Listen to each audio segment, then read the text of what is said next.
In today's video, I'm going to teach you how to use Koyfin Charts. By the end, you'll feel confident pulling up a ticker, opening Koyfin's main chart, layering on indicators and data, comparing multiple symbols, and narrowing the date range to focus your analysis. First, start at the top of Koyfin and use the search bar to find the ticker you want to analyze. You can enter a company name or the ticker symbol. As you type, Koyfin suggests matches, so pick the correct listing from the drop-down. This is the fastest way to jump straight to the security you care about and kick off your charting workflow. Next, from the results or the navigation menu, choose the historical graph, labeled with the letter G. This is Koyfin's primary charting tool for visualizing price action, adding technical indicators, and overlaying other data series. Think of it as your central hub for both quick looks and deeper dives.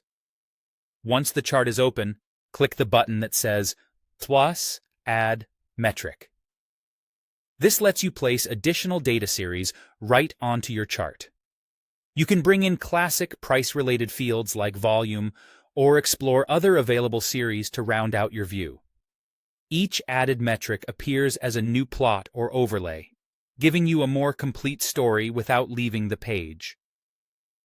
If you want to analyze momentum or trend, Koyfin includes popular technical indicators you can add through that same plus add metric workflow.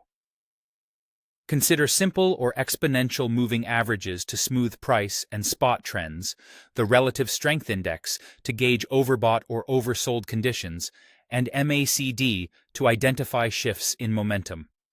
These tools are especially helpful when you want to confirm a move or spot potential reversals. Keep your chart readable by starting with one or two indicators, then layer more only if they add clarity. You can also click plus add ticker to compare multiple symbols on the same chart. This is great for benchmarking a stock against a peer, an industry ETF, or a market index. Each ticker appears in a different color, making it easy to see relative performance. Comparisons help you understand whether a move is company-specific or part of a broader trend. Finally, adjust your date range by selecting the start and end dates at the top of the chart. Shorter windows help you focus on recent moves, longer spans reveal bigger cycles and context.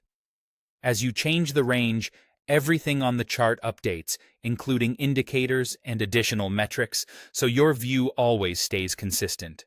That's it. Search, open the historical graph, add metrics and indicators, compare tickers, and set your date range for a clean, focused analysis.